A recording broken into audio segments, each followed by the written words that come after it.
Boss challenges mechanic's 12-year-old black daughter to fix an impossible engine. What she reveals shocks everyone. What kind of joke is this? A child in my workshop during an official inspection. Mr. Davidson's sharp voice echoed through Central Motors like a whip, causing all the mechanics to stop working instantly. Maya Thompson, 12, was crouched next to the engine of a 2018 Chevrolet, her small hand still holding a wrench. She had arrived from school just 20 minutes ago, as she did every day to help her father, Marcus, who had been leading the team of mechanics for 15 years. "I'm sorry, Mr. Davidson," Marcus hurried to reply. Walking over to his daughter, "Maya, go home. Now is not the time." But Davidson raised his hand, interrupting him. The 50-year-old businessman, owner of one of the largest auto repair chains in the city, was there for a surprise inspection that could result in the closure of Central Motors. His impeccable suit and Italian shoes contrasted sharply with the environment of grease and tools. "Wait, Marcus. Let the girl stay." A malicious smile crossed Davidson's face. "Actually, I have a better idea." Maya slowly stood up, her eyes meeting those of the man all the employees feared. At 12, she had already learned to recognize that look, the same one she saw on the faces of some teachers, store security guards, and even neighbors. It was the look of someone who had already decided exactly what she was capable of based solely on the color of her skin and her age. "You know what, Marcus? Your little girl looks very confident working on that engine." Davidson walked over to a covered area at the back of the workshop where a Porsche 911 that had arrived 3 days earlier was parked. "This one is a special case. My best mechanics from other branches have tried. The engine just won't start. We haven't even been able to run a diagnostic." The laugh that came out of Davidson's throat was calculatedly cruel. "How about we give the expert here a chance? If she can at least figure out what the problem is, I'll consider keeping this place running." A heavy silence fell over the workshop. The 8 mechanics exchanged uncomfortable glances. They all knew that this Porsche had been a complete mystery. Not even Tony, the veteran with 30 years of experience, had been able to identify what was wrong. "Mr. Davidson, she's just a kid." Marcus tried to intervene, his voice trembling slightly. "Exactly." Davidson crossed his arms, clearly amused. "A child who, I'm told, spends all day here tinkering with cars. She must know as much as you guys, right?" Maya stood still for a few seconds. Inside, a familiar part of her began to stir. The same feeling she got when she solved math problems her classmates thought were impossible, or when she fixed broken electronics her neighbors threw away. Over the past 2 years, she had noticed small details that mechanics sometimes missed. Little noises, electrical patterns, connections that didn't make sense. Her father thought it was just childish curiosity. But Maya knew it was something more. "All right," she said, her voice surprisingly calm. "I accept." Davidson laughed loudly, turning to the other men. "Did you hear that? The girl accepts." He clapped slowly as if applauding a circus performance. "But let's make this more interesting. If she succeeds, not only do I keep the shop open, but I give the whole team a bonus. If she fails," he paused dramatically, "well, I think you know what happens." As everyone watched in tense silence, Maya walked over to the Porsche. Her small hands touched the hood delicately, and for a brief moment, something changed in her expression. It was no longer the face of a nervous child. It was the focused expression of someone who had just accepted a challenge she might just know how to solve. Davidson had no idea that for the past 6 months, Maya had been secretly studying the most advanced technical manuals she could find hidden in her father's office. He had no idea that she had developed a theory about that particular Porsche from the first day it arrived at the shop. There, in front of all those doubtful looks and Davidson's arrogant smile, Maya maintained a calmness that only exists in those who already know exactly where to find the answers that everyone else is looking for in the wrong places. If this story of courage and determination is touching your heart, don't forget to subscribe to the channel to find out how a simple underestimation would turn into the biggest mistake Davidson had ever made in his entire career. Maya walked slowly around the Porsche, her eyes scanning every detail of the exposed engine. Davidson crossed his arms, clearly enjoying the spectacle he had created. "Is this going to take long, Princess? Some of us have real work to do." The mechanics gathered in a semicircle, some with pitying expressions, others with genuine curiosity. Tony Martinelli, the team veteran, whispered to Marcus, "Man, this isn't right." "She's just a kid, I know," Marcus replied through clenched teeth. "But if I interfere now, he'll shut down the shop on the spot." Maya completely ignored the comments around her. Her small hands glided smoothly over different components of the engine, occasionally stopping at specific points. To any casual observer, it looked like she was just pretending to understand something. But Tony noticed something different. The girl wasn't touching things at random. She was following a logical sequence, First the ignition system, then the fuel system, then the electrical system. It was exactly the same order an experienced mechanic would follow. Interesting, Maya muttered, more to herself than to the others. Davidson laughed loudly. What's the matter? Have you figured out that it's on top of your head? Don't worry, no one will blame you for giving up. But Maya didn't give up. Instead, she crouched down and pointed to a small black box connected to the onboard computer. This module here. Have you checked to see if it's sending the correct codes to the central system? An uncomfortable silence fell over the group. Tony frowned. None of them had thought to check that specific component. It was a relatively new part that most of the older mechanics weren't completely familiar with. Of course we checked, Davidson lied blatantly. We checked everything. The problem is this car needs a level of expertise that you clearly don't have. Maya nodded calmly. That makes sense. It's just that I read about those modules a few months ago. She stopped abruptly as if she had said something she shouldn't have. You read about them where? Tony asked, genuinely curious. Maya looked at her father, who looked equally surprised. In the technical manuals in the office. When you're not looking, Dad, I sometimes borrow them to study. Marcus blinked several times. Maya, those manuals are for certified mechanics. Some of them are in technical English, I know, she replied simply. That's why I use the translator on my phone for the hardest parts. And there are some videos on YouTube that explain it well. Davidson let out a sarcastic laugh. That's perfect. The girl thinks YouTube University is enough to fix a $200,000 Porsche. He turned to the other men. Are you listening to this? She wants to fix a problem that expert engineers couldn't fix using YouTube videos. But Maya wasn't fazed.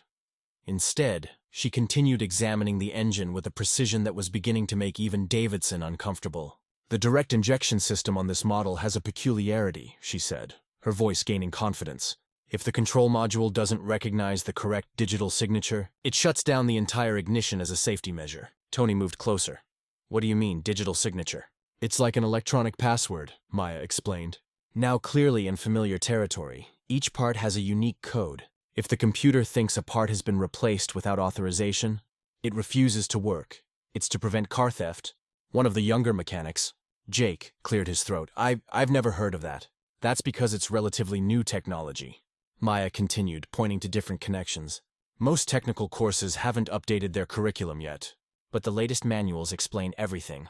Davidson realized he was losing control of the situation. His expression changed from amusement to irritation. Enough small talk. If you're so smart, prove it. Get the damn car running, or admit you're just a stuck-up kid who read a few pages on the internet. The tension in the air was palpable. Maya took a deep breath and looked directly at Davidson. All right, but I'll need a few minutes alone with the car and a computer with internet access to download the reprogramming software. What software? Marcus asked, increasingly surprised by his daughter's knowledge. To reset the digital signatures, Maya replied as if it were the most obvious thing in the world. It's not hard, you just have to know where to look. Davidson crossed his arms, his face red with irritation. I'm not letting some brat mess with the electronic system of a car that's worth more than this entire workshop. That's when Tony stepped forward. Let her try, Davidson. If she messes it up, you were going to throw the car away anyway, weren't you? And if she succeeds, he paused significantly, well, then you get a working Porsche for free. Maya looked at Tony gratefully. He had just given her exactly the opening she needed for the past 6 months. While everyone thought she was just playing around in the shop, Maya had been secretly deciphering the most complex patterns of modern automotive electronics. She knew exactly what was wrong with that Porsche. She had identified the problem on her first day, but hadn't had the courage to speak up now. With all eyes on her and her father's shop at stake, she had no choice, as Davidson grumbled his reluctant approval. Maya mentally prepared herself to reveal knowledge that would leave everyone speechless. What none of them knew was that over the past few weeks, she had quietly hacked into the shop's diagnostic system to study similar cases. The little girl they had underestimated was about to prove that she had learned things that some engineers took years to master. And Davidson, who had bet his reputation on her incompetence, was about to discover that he had seriously underestimated the wrong person. 15 minutes, Maya said calmly, connecting her personal laptop to the Porsche's diagnostic system. That's all I need. Davidson laughed nervously, but his laughter sounded forced. Something about the girl's absolute confidence was beginning to bother him. 15 minutes to solve what expert engineers couldn't do in 3 days? You're delusional, girl. But Maya was already completely focused on the screen. Her fingers flew across the keyboard with a precision that made Tony blink several times in surprise. These weren't the hesitant movements of a child playing. They were the confident commands of someone who knew exactly what they were doing. "Dad," she said without looking up from the screen, "do you remember when I told you I was studying the technical manuals?" Marcus nodded, still processing everything that was happening. "I wasn't just studying, I was hacking." An icy silence filled the workshop. Davidson took a step forward, his face beginning to redden. "What did you say?" Maya continued typing, completely unperturbed. "6 months ago, I hacked into the NA Porsche diagnostic system. Not to steal anything," she added quickly, noticing the shocked expressions around her, "but because I wanted to understand why so many cars were coming in here with the same problem you guys couldn't fix." Davidson was now clearly nervous. That's impossible. "A child can't hack Porsche security systems." "You're right," Maya agreed, finally looking at him. "A normal child couldn't. But I discovered I'm not a normal child when I started noticing patterns that no one else saw." On the laptop screen, code began to scroll in sequences that looked random to everyone except Maya. "This particular Porsche has the same problem as 17 other identical cars that have come into Wilcor partner garages over the last 8 months. Do you want to know why?" The question hung in the air like a threat. Davidson tried to maintain his composure, but his hands were shaking slightly. "I have no idea what you're implying." "I'm not implying anything," Maya interrupted, her voice now laden with an authority that silenced even the adults. "I'm proving it." She turned the laptop screen so everyone could see. A list of dozens of serial numbers appeared, each with dates and locations. Every one of these cars was deliberately sabotaged on the assembly line. The control module was programmed to fail exactly 90 days after first ignition. Tony moved closer to the screen, his eyes scanning the data. "My God, this is real." "Completely real," Maya confirmed. "And here's the interesting part." She clicked on another tab, revealing contracts and internal documents. All of these defective cars were subsequently repurchased by Porsche itself for a fraction of their market value, easily repaired by removing a line of code, and resold as refurbished models with profit margins of 300%. Davidson was now visibly sweating. "Where did you get these documents?" This is confidential information."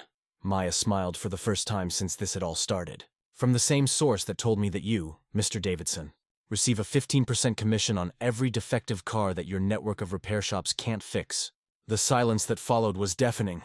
Davidson opened and closed his mouth several times like a fish out of water. You can't prove it." "I can," Maya said, opening another window on her laptop, "because I also hacked into your corporate email account." The screen showed hundreds of messages between Davidson and Porsche executives, detailing exactly the scheme Maya had described. Specific instructions on which cars to leave unresolved, lists of participating repair shops, and bank transfers with the exact amounts of the commissions. Marcus slowly approached, reading the messages over his daughter's shoulder. His expression changed from surprise to pure outrage. "Davidson, you knew all along, you knew how to fix these cars." "He didn't just know," Maya continued. "He actively instructed the mechanics not to look for real solutions. Look here," she pointed to a specific message. "Direct instruction. Keep staff focused on traditional diagnostics. Do not mention possibility of software reprogramming. Declare unserviceable after 48 hours. Jake, the youngest mechanic, stepped forward with growing anger in his voice. "You made us look incompetent on purpose. How many times did we stay here late trying to solve problems you knew were impossible to fix the way you told us to?" Davidson tried one last desperate gambit. "She's a hacker, a criminal.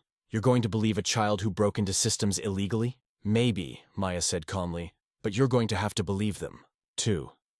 She clicked one last time, and the screen showed a live feed from the shop's Facebook page.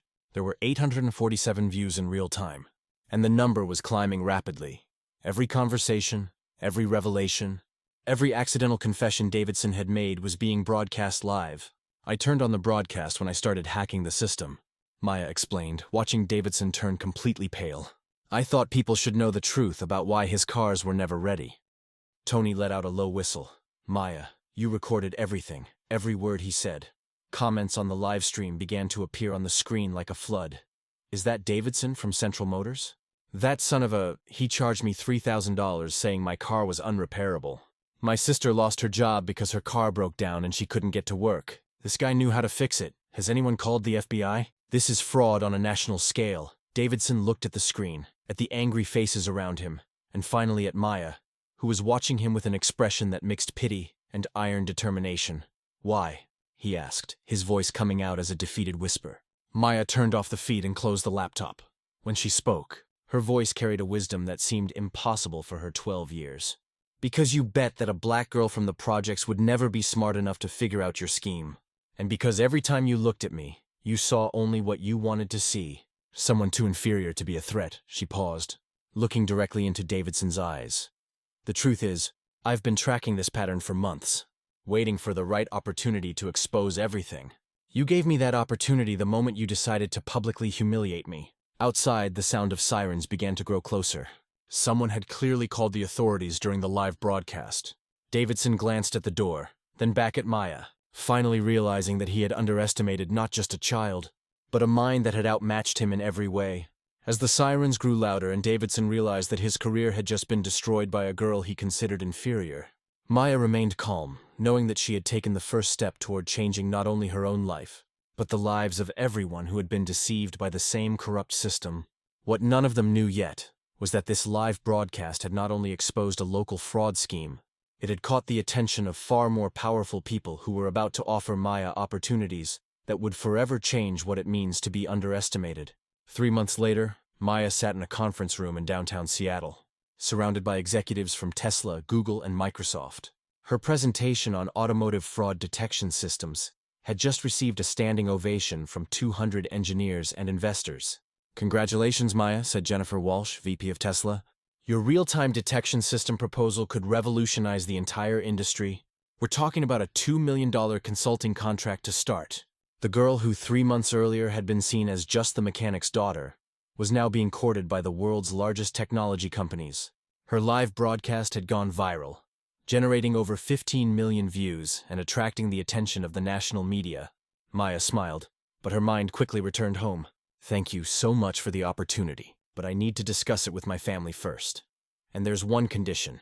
The executives looked at each other, curious. "I want part of the project to be developed in my father's workshop, with his team, Tony, Jake, and the others deserve to be part of this story." Across town, Davidson was cleaning his one-bedroom apartment. After the scandal, he had not only lost his job, but also faced federal fraud charges that resulted in 18 months of house arrest and a $500,000 fine. His wife had filed for divorce, taking half of what remained of his assets with her. The 47 repair shops he had run were sold to cover compensation for aggrieved customers. He now lived on a small Social Security check and occasional gigs as an automotive consultant for small repair shops. Ironically, the very kind of place he used to despise. "I can't believe I was destroyed by a child," he muttered to himself as he watched a TV report about Maya receiving a national award for young innovators. Meanwhile, at Central Motors, now renamed Thompson and Daughter Automotive Technology, Marcus watched proudly as his daughter explained engineering concepts to a team of journalists. The workshop had been transformed into a training and development center, where young people from the community learned advanced automotive technology. "Dad," Maya said, stepping away from the cameras for a moment, "remember when you told me I should study more and play less with cars?" Marcus laughed, his eyes shining with tears of pride. "Looks like you proved you were right all along." Tony approached, holding a tablet with a new diagnostic system Maya had developed. "You know, Maya, we spent 30 years in this business thinking we knew everything there was to know about cars. You showed us we still had a lot to learn." "It wasn't about knowing more," Maya replied. "It was about looking with different eyes. You knew the right things. You just didn't know that other people were preventing you from finding the answers." Jake, who had been promoted to supervisor of the new electronic diagnostics division, nodded in admiration. "That 12-year-old girl taught us more about fairness than any adult we've ever known." 6 months after the scandal, Maya's system had been implemented in more than 2,000 repair shops across the country, helping to identify and resolve similar cases of corporate sabotage. She had founded a non-profit organization called Clean Codes that offered free automotive technology training to young people from underserved communities. During a talk at a local school, a 14-year-old boy raised his hand. "Maya, how did you have the courage to stand up to that man? He was so much more powerful than you." Maya smiled, remembering how she felt that day in the repair shop. "You know, he really was more powerful at first. He had money, influence, and control over my father's job. But he made a mistake." "What was that?" "He confused power with intelligence, and he confused my age and skin color with incompetence." When you underestimate someone based on prejudice, you give that person the greatest possible advantage, the element of surprise. The audience of teenagers listened intently as Maya continued.